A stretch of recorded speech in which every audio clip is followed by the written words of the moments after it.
Meus amados, com muita alegria, nos reunimos mais uma vez para esse momento tão especial do nosso culto de ensino, mas também hoje especificamente, ou especialmente também, a nossa Santa Ceia do Senhor. E desde sábado, vendo tantas notícias a respeito do sofrimento dos nossos irmãos lá no Rio Grande do Sul, e uma catástrofe tão grande, tanta tristeza, tantas dores, tantas perdas, e a gente vai percebendo algumas coisas, vai sentindo outras e pensando em algumas outras coisas, e pensando sobre isso, no sofrimento, eu lembrei-me do sofrimento de Jesus, o nosso sofrimento e o sofrimento de Cristo. E meditando sobre isso, desde ontem, até um pouco à noite, especialmente nesse dia, foi muito especial para mim voltar ao Salmo 22. Eu quero convidar a igreja para lermos, bem que poderíamos ler todo o Salmo, eu já fiz isso, mas relermos os 3 primeiros versículos e compartilharmos com a igreja sobre o nosso sofrimento e o sofrimento de Cristo. Glória a Deus, é o tema desta mensagem. Salmo 22, versículos 1 a 3, nos diz a palavra do Senhor: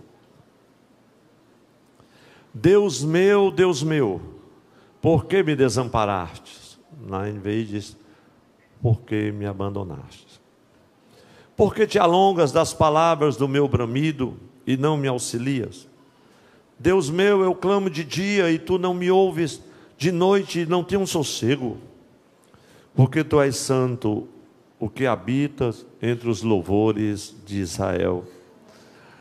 Meus amados irmãos, todos nós sabemos, desde muito cedo na nossa fé, nos nossos cultos de celebração do memorial, a ceia do Senhor, o Salmo de número 22, se não em pregação, mas nas citações dos nossos ministros, quando estão falando a palavra do Senhor, faz referência a esse querido salmo como um salmo messiânico. É um salmo inspiradíssimo, por que não dizer também um salmo profético, que revela, segundo o Senhor trouxe ao meu coração o entendimento, 2 aspectos que são, pelo menos os que eu quero compartilhar com a igreja hoje, 2 aspectos que são, eu diria, primordiais, e que nós precisamos levar em consideração para entendermos melhor a mensagem do salmista. O primeiro aspecto, e na verdade o salmo ele aponta assim como que para uma espécie de 2 polos existentes na nossa vida, e é por isso que eu me refiro como esses 2 aspectos. O primeiro consiste no lamento do salmista, é um salmo de lamento também, mas por incrível que pareça, por mais paradoxal que pareça, não é somente um salmo de lamento. E aí é o primeiro aspecto, que consiste não somente no lamento, em face ao sofrimento que o salmista enfrentava, mas também consiste no louvor do salmista, apesar do sofrimento que ele estava vivenciando. Então são esses 2 aspectos que eu quero compartilhar com a igreja, e eu creio que o Senhor tem uma palavra assim aos nossos corações. Então vamos primeiro ao lamento do salmista, pois temos muito a aprender com ele.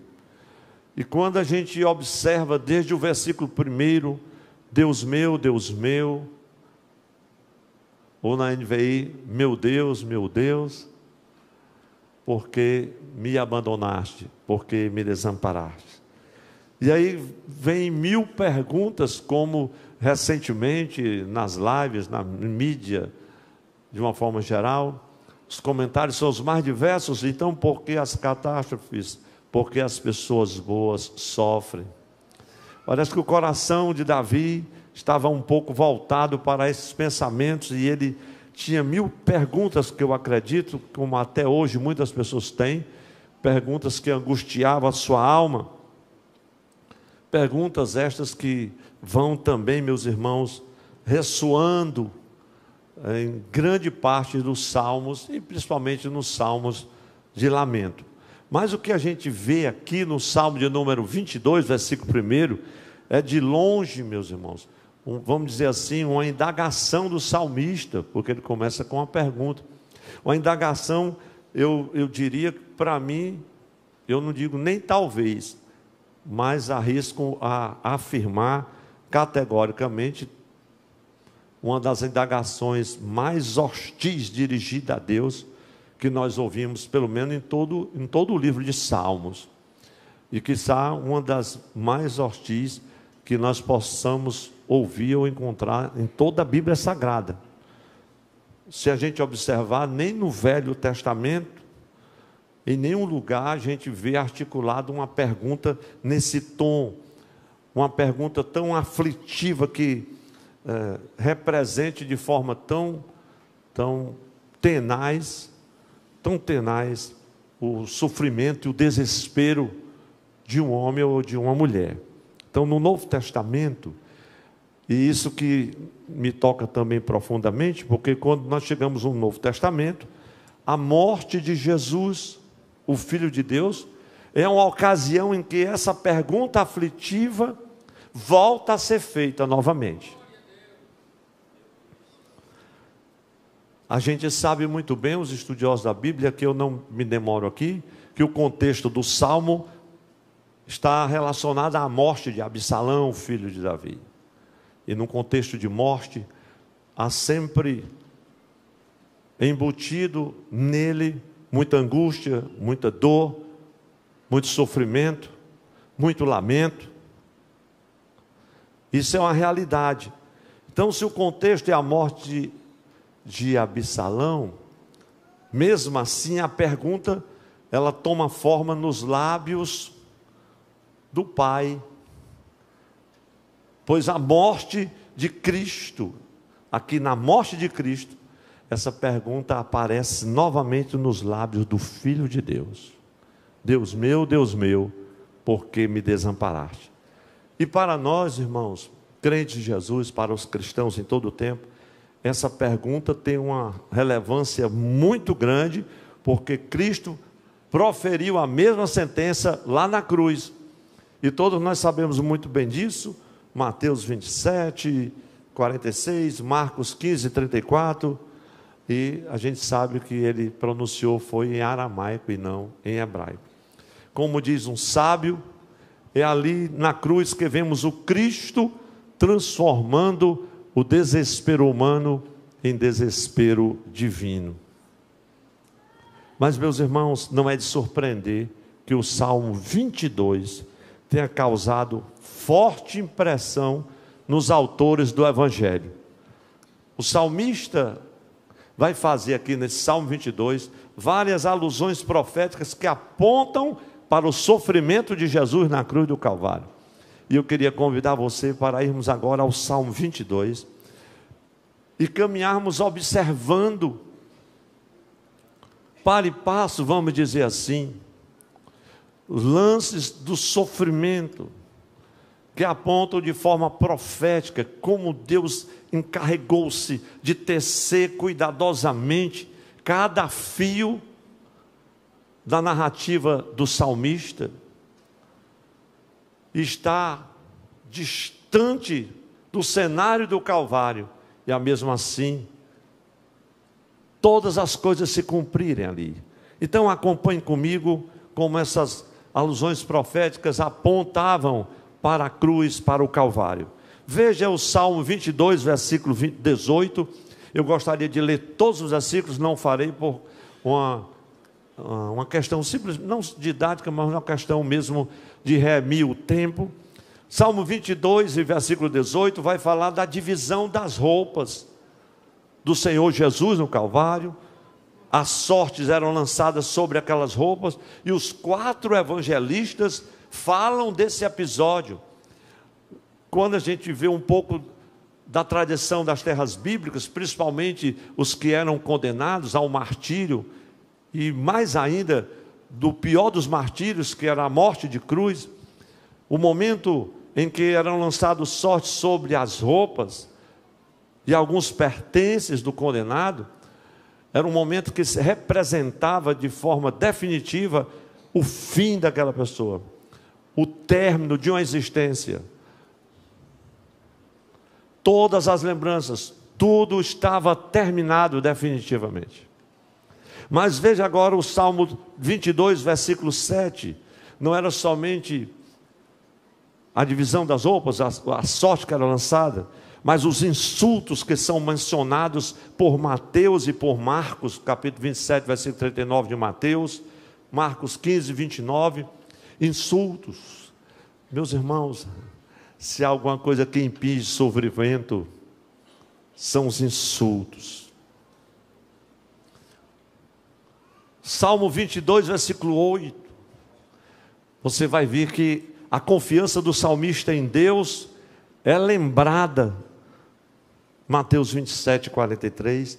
Eu creio que essas citações e alusões aqui já são suficientes para apoiar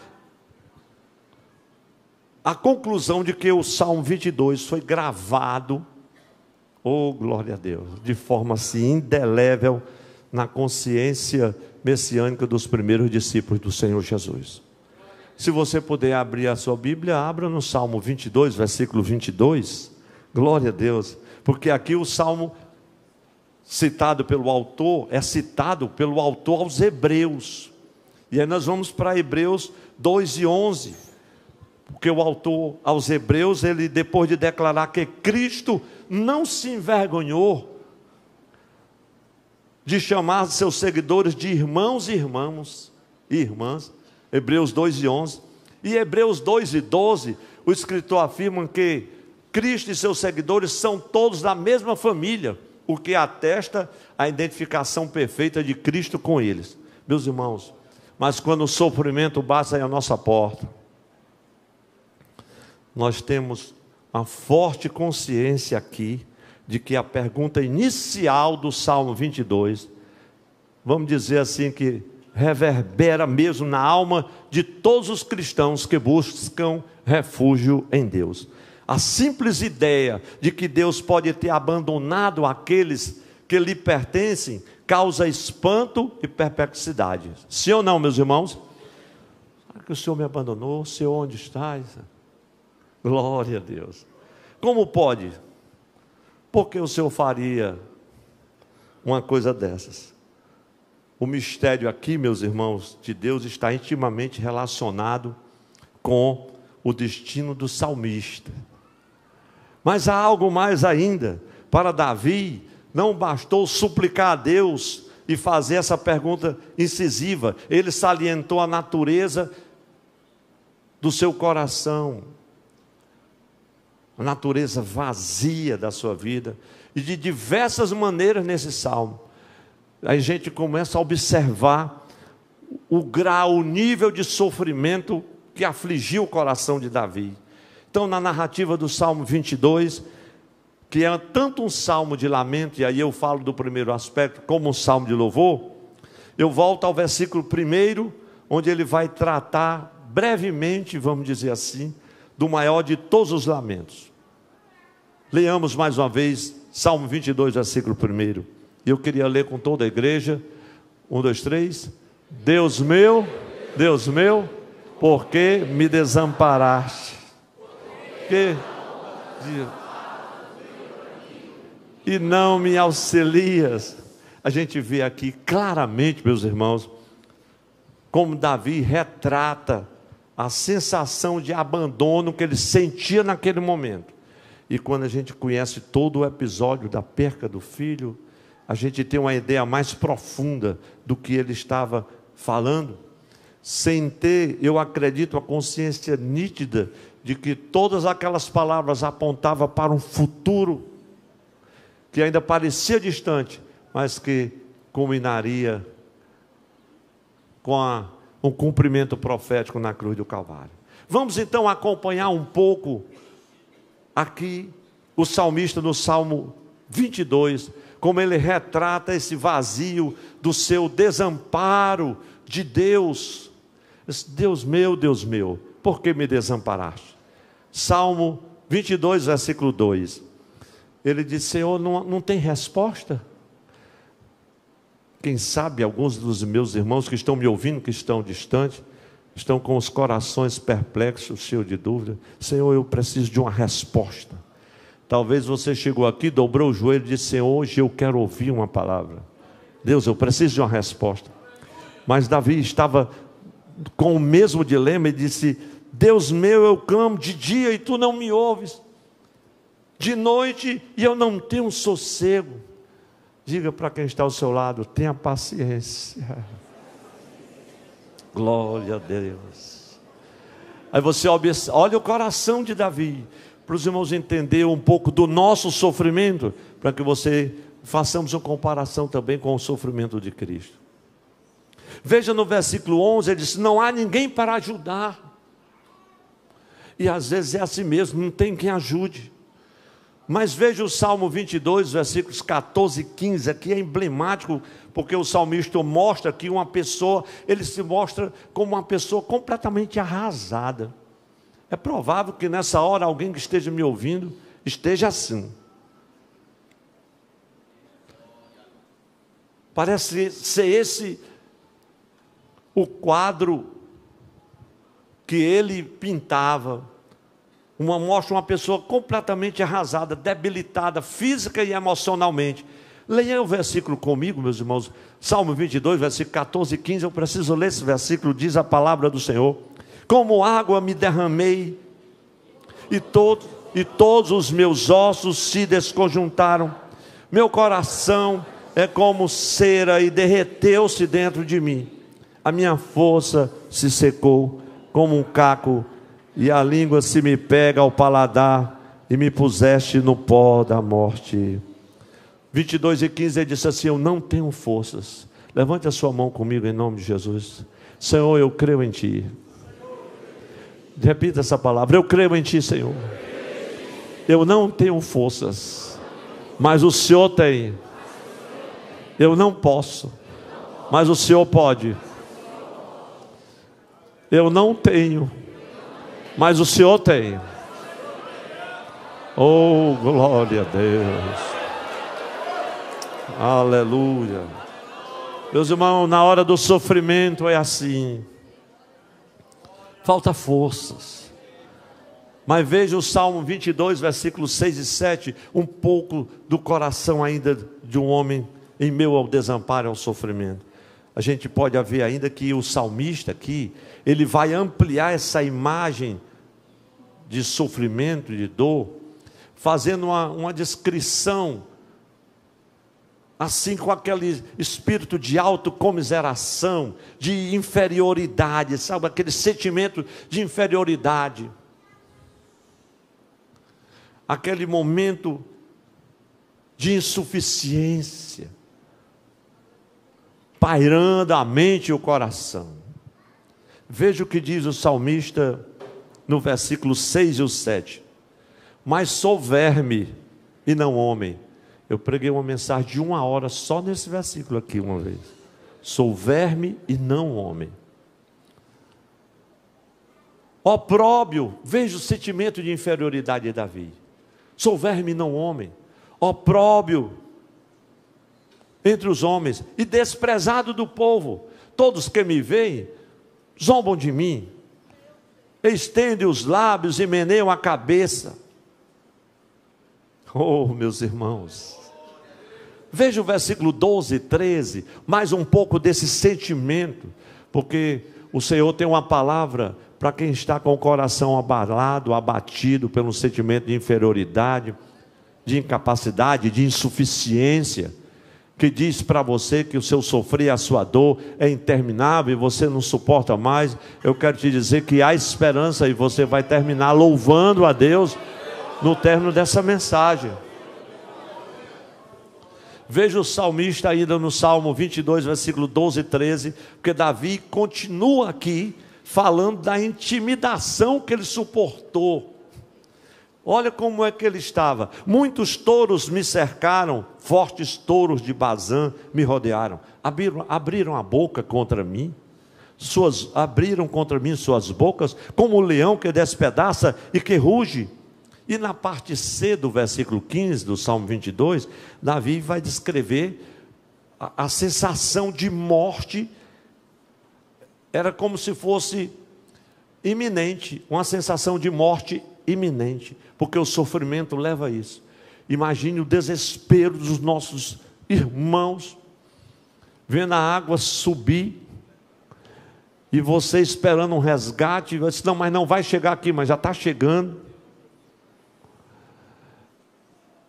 Isso é algo desesperador, e foi um pouco do que eu estava passando no meu coração, enquanto eu meditava sobre isso, a sensação de morte iminente. E me puseste no pó da morte, é o que diz a parte C do versículo 15. Então, irmãos, diante desse trama emocional sem precedentes, não há dúvida que foi exatamente esse drama que levou Davi a começar o Salmo 22 com essa pergunta sobre o abandono divino. Eu acredito que nem nos nossos pensamentos mais distantes talvez existisse espaço assim para uma ideia de que Deus pode mesmo nos abandonar ou nos deixar. Eu creio que no recôndito mais profundo do coração humano, e eu me refiro aqui à nossa existência racional mesmo, a gente rejeita a ideia de que Deus possa e até mesmo venha a abandonar o seu próprio filho. Ele estava ali com uma missão, oh glória a Deus, de cumprir toda a justiça de Deus. Mas tem um servo de Deus chamado Dietrich Bonhoeffer, que durante o seu encarceramento, na época do nazismo lá na Alemanha, onde ele por fim foi enforcado como traidor, não antes de escrever pérolas preciosas para toda a cristandade, que ainda hoje são tão valiosas. Ele, meditando no Salmo 22, no versículo 1, ele escreve as seguintes palavras: Jesus sofreu toda a carência e apresentou diante de Deus, orou em nosso favor em nome de Deus: não seja feita a minha vontade, mas a tua. Por amor a nós, ele clamou na cruz: meu Deus, por que me abandonaste? Toda a igreja repete comigo a última frase: agora sabemos que não há mais nenhum sofrimento na terra em que Cristo não esteja. Declare para quem está ao seu lado: não há nenhum sofrimento em que Cristo não esteja. Ele está fazendo algo, Ele está moldando algo, Ele está falando algo para essa nação. Quando você vê direita e esquerda sentado no mesmo banco, tentando salvar algumas coisas, Deus está dizendo alguma coisa em meio aos nossos sofrimentos. Não há nenhum sofrimento, aleluia, na terra em que Cristo não esteja mais. Pastor, mas como assim? Eu creio nisso. Meus irmãos, o que nós estamos presenciando ultimamente, na catastrófica, eu diria, situação, o que os cientistas chamam da tempestade perfeita, né? E ainda vai demorar. O aeroporto que vai abrir no final do mês, ainda virão chuvas por mais quase uma semana. É uma situação extrema de sofrimento. Queridos irmãos, pastores nos ligando, pessoas queridas, uma coisa tem chamado a minha atenção, meus irmãos, e aqui eu falo com muita propriedade, porque é alguma coisa do coração. Quando nós vivenciamos uma crise, um sofrimento, uma crise aguda, o sentimento de solidariedade logo é despertado, é ou não é verdade? É uma coisa aguda, extraordinária, excepcional, inusitada, inesperada. Então, quando o sofrimento ou uma crise ela é aguda, o sentimento de solidariedade é despertado imediatamente. Porém, quando o sofrimento e a crise são crônicos, como, por exemplo, a seca no Nordeste, que a violência impinge, o sentimento é despertado só eventualmente, ou então quando as coisas ficam mais difíceis. Quem concorda comigo diz amém. Essa é a grande verdade, eu creio assim. Mas seja qual for o sofrimento aqui na terra, eu volto a afirmar, Deus está presente. Ele tem o controle de tudo, inclusive em meio ao sofrimento. Eu preciso pelo menos dizer-vos, meus irmãos, ainda, evocando 2 Coríntios, que é a epístola da tristeza, que fala muito do sofrimento. Paulo dá uma aula. 2 Coríntios capítulo 1, versículo 3 a 5, todo cristão deve saber de antemão que o sofrimento fará parte da sua vida, como fez da vida de Cristo. Por isso que o tema da mensagem é o nosso sofrimento e o sofrimento de Cristo. Então permita-me ler 2 Coríntios 1, 3 a 5. Bendito seja o Deus e Pai de nosso Senhor Jesus Cristo, o Pai de misericórdias e Deus de toda consolação, na NVI. É Ele que nos conforta em toda a nossa tribulação, para podermos consolar aos que estiverem em qualquer angústia, com a consolação com que nós mesmos somos consolados por Deus. Porque assim como os sofrimentos de Cristo se manifestam em grande medida ao nosso favor, assim também a nossa consolação transborda por meio de Cristo. E a igreja diz amém? O crente não deve motivar o sofrimento, mas está disposto a suportá-lo em nome de Jesus, com toda a devoção. Pastor, onde é que tem isso na Bíblia? Filipenses 1:29, porque a vós vos foi concedido em relação a Cristo, não somente crer nele, como também padecer por ele. Glória a Deus. Agora, meus irmãos, ainda com base no Salmo 22, nós acabamos de falar um pouco sobre esse primeiro aspecto aqui, que consiste no lamento do salmista em face a uma situação extrema de desamparo que ele enfrentava. Mas há aqui um segundo aspecto que consiste, e isso aqui, irmãos, me tocou profundamente, que consiste no louvor do salmista, apesar do sofrimento que ele estava enfrentando. Porque ele fala no versículo 1 e 2 sobre toda a sua dor, o estado da sua alma. E ele entra no versículo 3 dizendo assim: porém tu és santo, o que habita entre os louvores de Israel. E uma das coisas que eu percebo aqui no Salmo, meus irmãos, é que o lamento é equilibrado pelo louvor, que é algo misterioso, mas ao mesmo tempo é maravilhoso. No momento de sofrimento, de luta e de dor, os irmãos não têm ideia de como a igreja do Senhor Jesus está fazendo um trabalho magnífico. A mídia não mostra, mas a igreja está lá, viva, operante, trabalhando de dia e de noite. Ainda hoje eu liguei para o pastor Geraldinho lá no Rio Grande do Sul. Glória a Deus, e nós vamos ajudar. Mas, meus irmãos, há um mover grandioso de instituições evangélicas trabalhando de dia e de noite. E a solidariedade pelo país todinho. Mas deixa eu dizer uma coisa, meus irmãos, quando nós lemos o Salmo 22, nos 2 primeiros versículos, e eu preciso ler mais uma vez, a igreja me acompanha em nome de Jesus. Deus meu, por que me desamparaste? Por que te alongas das palavras do meu bramido e não me auxilias? Deus meu, eu clamo de dia e tu não me ouves, de noite não tenho sossego. E aí, se isso já traz assim espanto, mais perplexidade ainda veio ao meu coração quando eu leio o versículo 3. Porém, apesar de tudo isso, ele diz: porém, tu és santo. Levante sua mão comigo e diga assim: tu és santo, Senhor. É o que habita no meio dos louvores de Israel.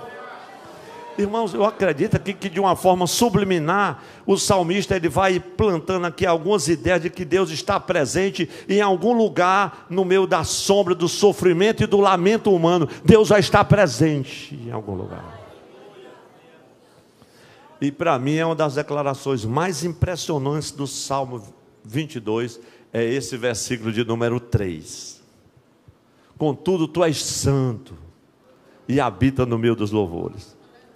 E aqui a gente está considerando, meus irmãos, os louvores de Israel como os nossos louvores, porque a igreja é símbolo de Israel. Então uma coisa que a gente tem que admitir é que os nossos louvores não são absolutamente puros. Pastor, aí o senhor pega pesado.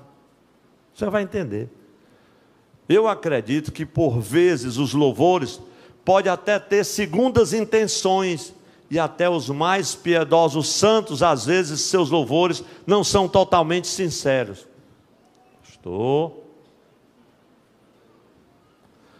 Por que eu estou dizendo isso? Porque os louvores nascem dos lábios humanos e de motivações humanas.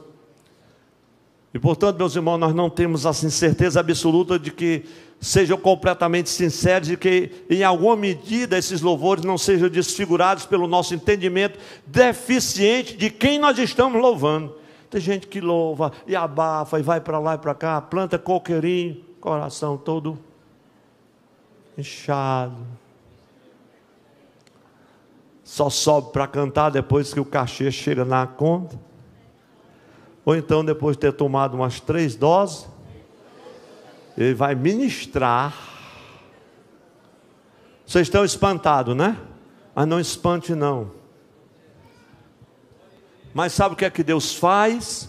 Em meio ao caos e ao lamento, Ele vem e habita no meio dos louvores. Quem pode dar um glória a Deus por isso, meus irmãos? Esse fato, e aqui, irmãos, para mim, eu ganhei o meu dia e um parte da ontem, do início da noite, porque esse fato glorioso, certamente, eu não vou nem só dizer que parece, mas aponta mesmo para verdades bíblicas, vamos dizer assim, ainda de forma incipiente, ou seja, ainda inicial. Para onde, pastor? Para a encarnação de Cristo. Ele está falando que a palavra veio, habitou entre nós. Tu és santo, Senhor, que habita no meio dos louvores. Veja profeticamente para onde isso está apontando. Como diz os inspirados escritores da palavra de Deus, esse é um termo que a gente pouco usa, eles dizem assim: a palavra tabernaculou em nosso meio. Isso é muito chique, né? Os evangelistas, eles adoram essas palavras, e é bonita mesmo. Veja João 1,14, o que é que diz o texto. Aí eu queria ler esse versículo com toda a igreja. Pastor, a hora está passando, tenha calma, senão você vai sair lamentando daqui, ou você quer sair louvando. Veja João capítulo 1, versículo 14, eu quero ler em alto e bom som com toda a igreja. 1, 2, 3. E o verbo se fez carne e habitou entre nós, e vimos a sua glória, como a glória do unigênito do Pai, cheio de graça e de verdade. Os louvores de Israel, meus irmãos, eram a palavra de Davi, estava expressando de um modo diferente, num tempo diferente, é claro, o início da doutrina, que é um esboço do início da doutrina da encarnação, neste caso aqui referindo-se aos louvores de Israel. Então é bastante notável, meus irmãos, aqui, que apesar da importância, da centralidade do lamento de Davi aqui nos Salmos, Deus chega e vem habitar no meio dos louvores, no meio dos lamentos. Não, no meio dos lamentos não, Ele vem habitar no meio dos louvores. Glória a Deus. Quem diz amém por isso? Então essa ideia aqui, irmão, do Salmo 22, versículo 3, é maravilhosa. Porém, tu és santo, o que habita entre os louvores de Israel. Então, quando Deus, oh glória a Deus, se tornou carne em Jesus de Nazaré e veio habitar no tabernáculo do nosso coração, Ele não recriou aquela criatura, aquela carne humana em seu estado de inocência anterior lá à queda, né? Quando o Senhor tabernacularizou, né? Vamos dizer assim, na carne. Não foi assim. Jesus veio habitar em nós a semelhança da carne do pecado. Pastor, não estou entendendo nada. Então vamos ler o que Paulo diz, que a gente entende melhor. Veja aí Romanos 8, versículo 2 e o 3. Jesus veio habitar em mim e em você a semelhança da carne do pecado. E Paulo escreve assim: porque a lei do Espírito de vida em Cristo Jesus me livrou da lei do pecado e da morte, porquanto que era impossível a lei, visto como estava enfermo pela carne, Deus enviando o seu Filho em semelhança da carne do pecado, pelo pecado condenou o pecado na carne. E a igreja diz amém. Então o fato de Deus habitar no meio dos louvores de Israel foi uma obra tanto de identificação como de redenção. Levante a sua mão e agradeça a Deus. Eu quero convidar a igreja para ficar em pé, para nós lermos já uma conclusão. Mas, meus irmãos, isso me tocou profundamente, porque nós encontramos aqui a presença redentora do Senhor, em meio ao caos, em meio ao sofrimento, em meio às dores, podendo restaurar o nosso equilíbrio espiritual. Meus irmãos, quem não estiver ligado com o Senhor, quem não desfrutar da presença do Senhor, essa glória da presença dEle, oh, glória a Deus. É muito difícil enfrentar sofrimento com equilíbrio, oh, glória a Deus, com sensatez, e ainda está em pé em meio ao caos. Eu fico pensando de quantos irmãos estão em meio às dores mais terríveis lá no sul do nosso país, mas ainda confiando no Senhor, ainda trabalhando, ainda crendo, ainda esperando. A igreja diga amém por isso, meus irmãos. Quantos podem dizer comigo: louvado seja o Senhor, louvado seja o Senhor, mesmo em meio ao sofrimento. Oh, glória a Deus. Se há uma mensagem difícil de pregar, é sobre o sofrimento.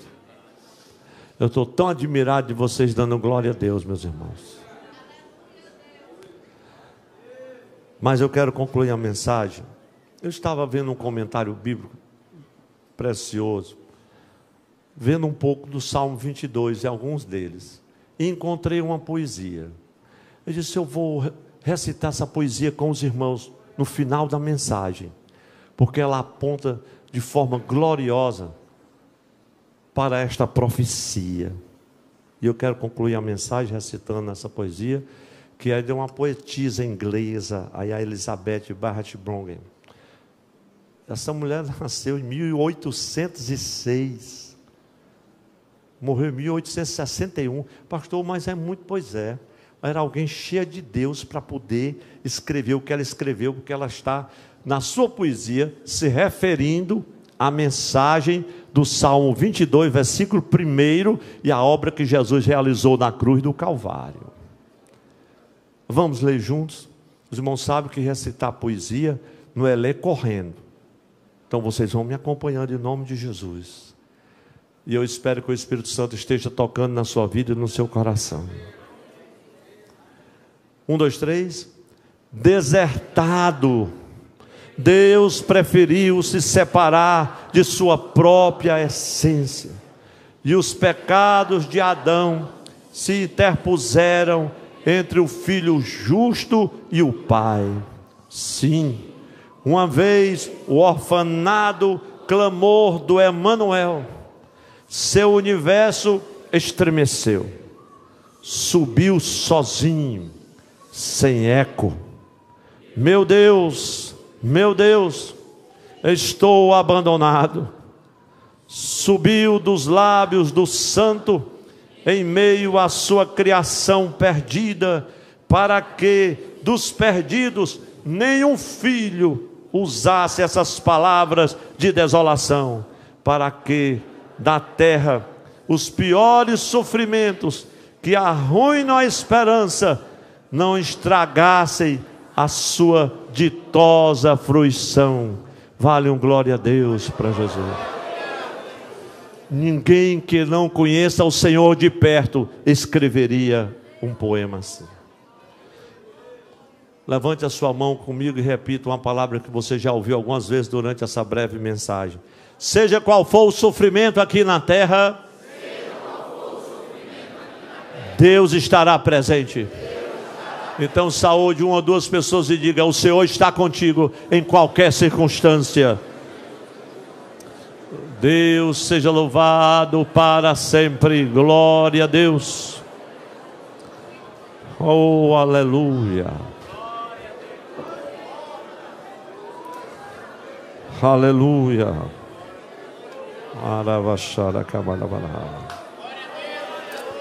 Você pode glorificar ao Senhor. Agradeça porque Ele está com você. Eu não citei, nem poderia fazê-lo. A sua experiência é própria, é única. Mas o Senhor está contigo. Glória a Deus.